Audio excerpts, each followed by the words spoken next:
if you're like most students, you have mixed feelings about group work. Sure, it can allow you to collaborate with your peers, but on the other hand, it can really test your friendships.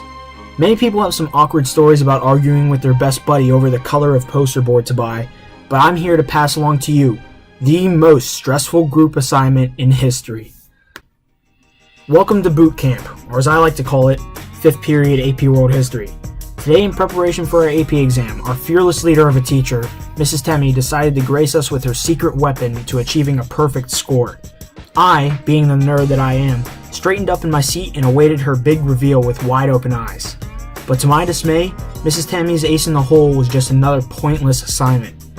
Like always, she dictated the grading rubric to us. My hand quickly grabbed a pen and jotted down the most important details. Groups of 3. Don't procrastinate. Use small note cards. This last point she mentioned about 5 times over, stressing the almighty importance of turning in 3x5 inch notes if we ever wanted to receive a measly percentage point.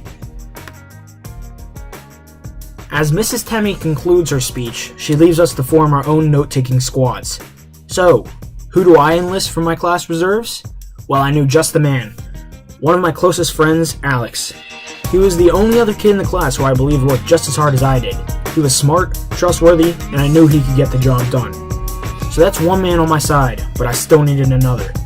All of a sudden, my gym class buddy wanders over and asks to join us. Now, Nolan was a smart guy, but I knew he could be just as lackadaisical as the kids in the core level classes.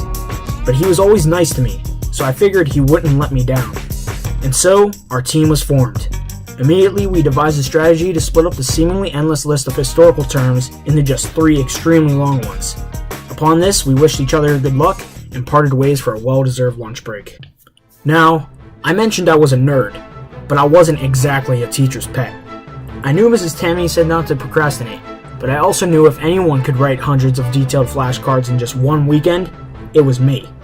So that's just what I did, to challenge myself. Eventually, I realized my mistake.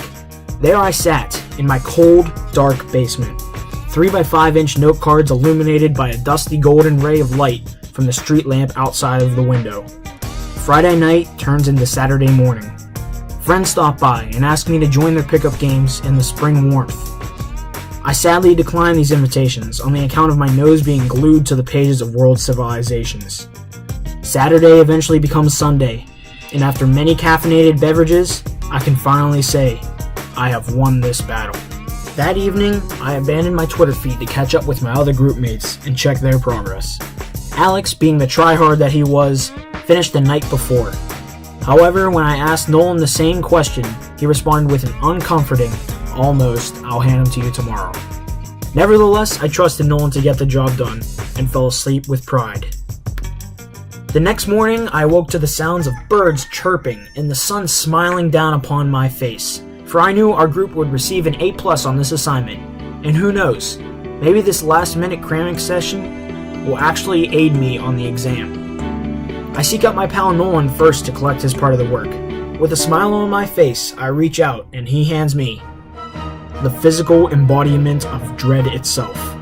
My brain switches into panic mode as I imagine the worst-case scenario of my group receiving a 0 on an assignment that cost me my entire weekend, and having to face Mrs. Temmie with the problems she so specifically explained to avoid.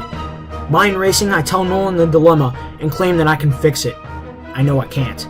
Sprinting down the hall to meet with my more competent teammate, I begin the complex mental math that tells me we only have 3 hours to rewrite Nolan's share. I relay this story to Alex and watch as his face begins to match the color of his hair. This is crunch time. We both may have won our own battles, but now we must win the war. Alex miraculously finds a stash of 3x5s and we begin the anxiety-stuffed process of doing a project during another teacher's class. Our eagle-eyed math teacher spots Alex in the front row with his head buried in history note cards, and suddenly, I am the lone soldier. In an effort to disguise my true motives, I frantically jot down the trigonometry functions my teacher provides as I summarize the efforts of Genghis Khan. At last, we reach the sanctuary of 3rd period study hall. Here, Alex and I fire off rounds like a machine gun. Quick as lightning, we convert Nolan's big mistakes into 3x5 slips of pure knowledge. However, it is during this time that we reflect on our fellow comrade and curse him for our current position. Finally, we reach the final push as the frontier shifts to 4th period Spanish. Returning to the awkward and guilty feeling of doing outside work in class, I partially abandoned my Cinco de Mayo project for more pressing matters. However, with the toll of the school bell, we are late. Thankfully, Senora Birch was a sweetheart and decided to grant us a late pass to Mrs. Tammy's, which would at least allow us access into the room. We gave our thanks and darted off to history. When we entered, blushing and sweaty, my worst fears were realized. Dozens of wide-eyed students ready to witness the punishment of the year fixed their gazes upon us. We apologized for our tardiness and handed the note to Mrs. Tammy, who read it and snapped at us to take a seat.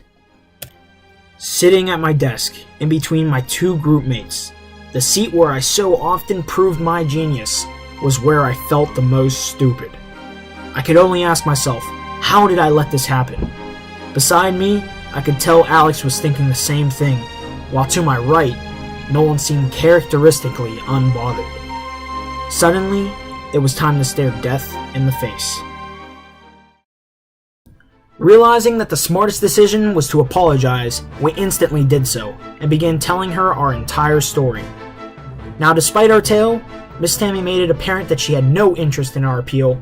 Instead, she revealed that she desired to give Nolan full credit, for at least he was on time. Utterly shocked and attacked, we angrily retorted that she placed the blame on the wrong side of the team. But remaining stalwart as always, Miss Tammy said those words no kid wants to hear when appealing to an adult. Those cold, meaningless words. I'll think about it.